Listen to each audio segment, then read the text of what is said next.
Hey, what's up? It's Jim, and today is day 5 of my Halloween week of videos, and today I'm closing things out with Halloween 2 from 1981. Is the follow-up to the original 1978 Halloween film directed by John Carpenter. This film is not directed by John Carpenter, it is directed by Rick Rosenthal. It takes place directly after the first Halloween in a kind of Bride of Frankenstein style, sort of, but not really, because it's not as good as Bride of Frankenstein. After Michael Myers is shot by Dr. Loomis 6 times, he walks away and disappears into the night, and the cops go searching for him as Laurie Strode is sent to a hospital. Michael Myers goes and searches after her after it is revealed, quite cheaply, that Michael Myers is Laurie Strode's older brother, and just like he killed their first older sister at the beginning of the first Halloween, he now has to kill Laurie Strode as well because she is his other sister, I guess. I don't know.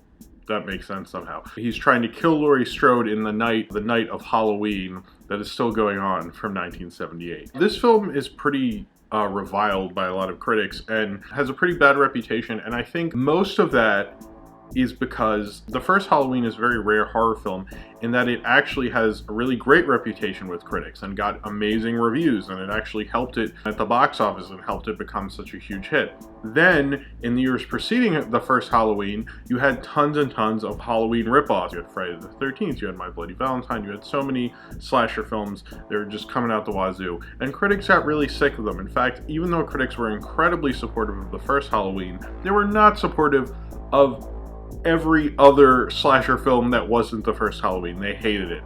And horror did not get the best reviews in the late 70s, early 80s, which is a shame because a lot of great horror films came out in the late 70s and early 80s. At the time, people were anti-violence, they were very hippie liberal. These gory, sexist, according to them, horror films were not really what they were into. And so they weren't really very supportive of the slasher genre, and they really got sick of it.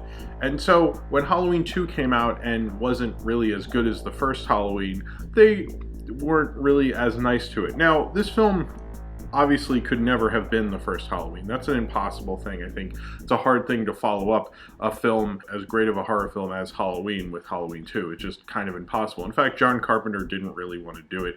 He actually says he sat down at the typewriter every night with a 6-pack of Budweiser, and that's how he got through writing Halloween 2. Him and Deborah Hill did actually write Halloween 2. They didn't have much to do with directing it. They left that to Rick Rosenthal, although Carpenter came back to make it a lot gorier and put in more gore because he wanted it to be gorier than the first Halloween. It's so gory, people consider it more of a splatter film than a slasher film, but I still kind of look at it as a slasher film. I don't think it's that gory. Apparently, the original idea was Halloween 2 would take place in a high-rise where Laurie Strode had moved out of the suburbs into the city, which would kind of a good way to evolve this series, which is kind of similar to another high-rise horror film he made called Someone's Watching Me, which I think was actually subtitled High Rise in some places. He had made that film kind of around the time he had made Halloween, so it's kind of interesting. He wanted to almost combine the two ideas. Another problem with this versus Halloween is centered on Laurie Strode and is centered on one character that you care about and that is developed very well, and you're following a certain particular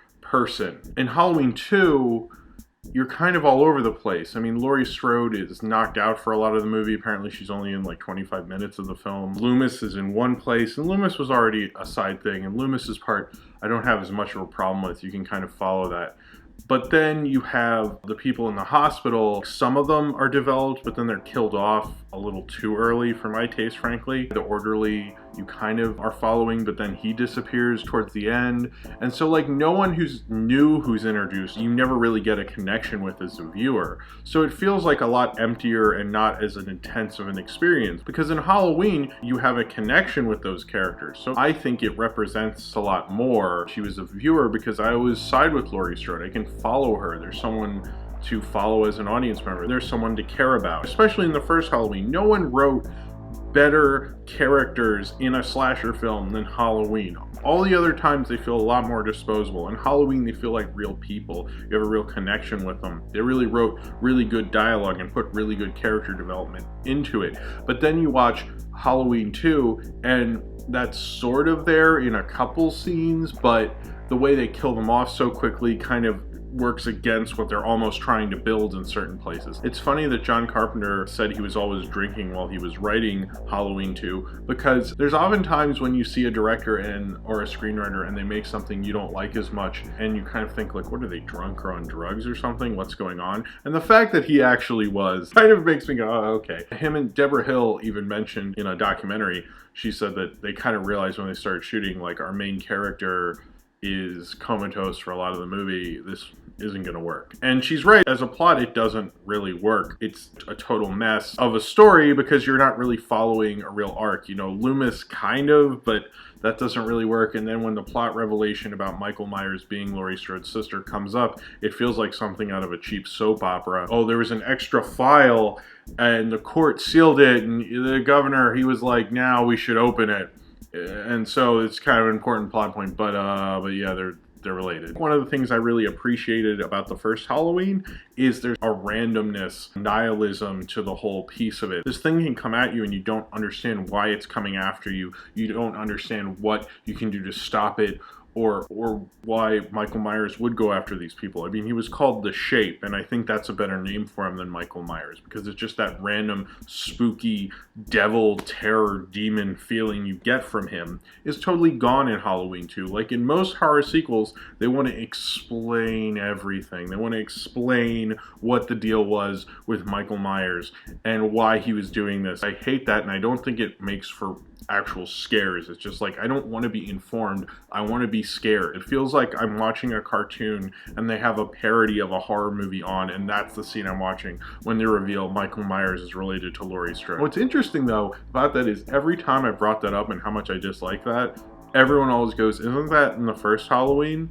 Everybody assumes it's in the first Halloween. It's not. It's in Halloween 2. Halloween was such a lean, economical film, and it was so precise in what it's doing, and it was so well built, and there's so much love behind it. That's a common thing I've read in a lot of reviews, that Rick Rosenthal doesn't have the love behind what he's doing. He clearly wasn't the skilled director Carpenter was, but the one thing he did have, and what really makes this film what it is Dean Cundey, who shot the original Halloween and would go on to shoot things like Back to the Future, Jurassic Park, and Who Framed Roger Rabbit. He was a real great DP, and he worked on The Fog and a lot of Carpenter stuff. And when you watch Halloween 2, a lot of the POV tracking shots he does early on before Michael Myers makes it to the hospital are just amazing and really stunning, and he really made this film pop. Unless you follow Michael Myers, and has that kind of ambiance that Carpenter tracking shots always had.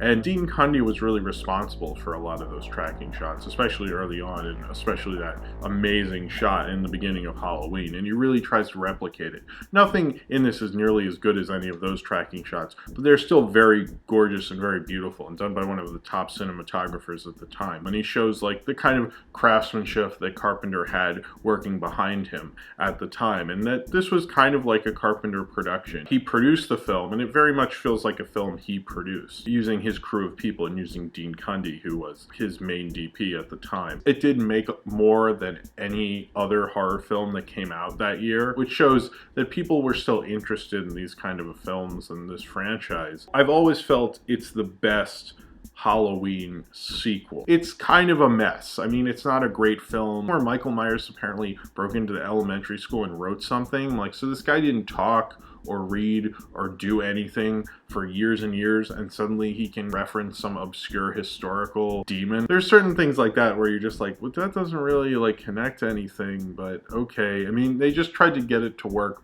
with its own style. If you look at the time period and you look at its genre, it's not so much of a bad movie. Halloween 2 is made like a studio film, and that's disappointing, and that's sad. And I think that's the way a lot of sequels come off of smaller productions is, oh, this is different. This isn't like what I've seen before, you know, in the usual movies I go to see at the multiplex. And then, you know, the sequel comes out and it's exactly everything you saw in the multiplex before, and they kind of miss the point. But how can you get back to the point? How can you follow this up correctly so it would have been an amazing sequel? I don't know if you can. And, you know, there's certain films like Jaws and Die Hard that probably were never meant to have sequels. And I think Halloween, the original, is kind of one of them. I've always been down on this film, but the more times I've seen it, the more I'm more patient with it and understand what it's trying to do. And I think the cinematography is good, the style of it's good. I don't particularly like the score, which sounds like John Carpenter's trying to make the Halloween theme more danceable or something. It seems like he overproduced it.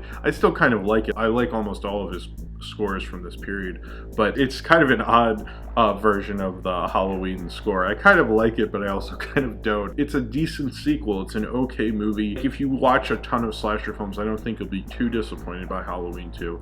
It's just that it lives in the shadow of one of the best horror movies of all time. I wouldn't recommend watching them back to back because I kind of did that, and I feel like that just hurts it. You know, maybe just know Halloween well enough and have seen it a while before. It pales in comparison to the original, but it's not a bad movie. It's a fun slasher film that's very well shot, and better shot than most of the slasher films that are part of this era.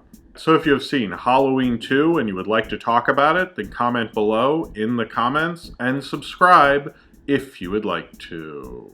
This is the end of my Halloween week of videos. Check out the playlist, which will be an annotation on here somewhere, so you can watch all my Halloween week of videos this year and the previous years and any other Halloween cartoons I worked on previous to that. And there's a lot of videos in there, so you can check those out. Also, last year I actually reviewed every film that John Carpenter ever directed and pretty much everything he wrote or was involved in. And this is kind of the last thing I could plausibly even review that had his name on it.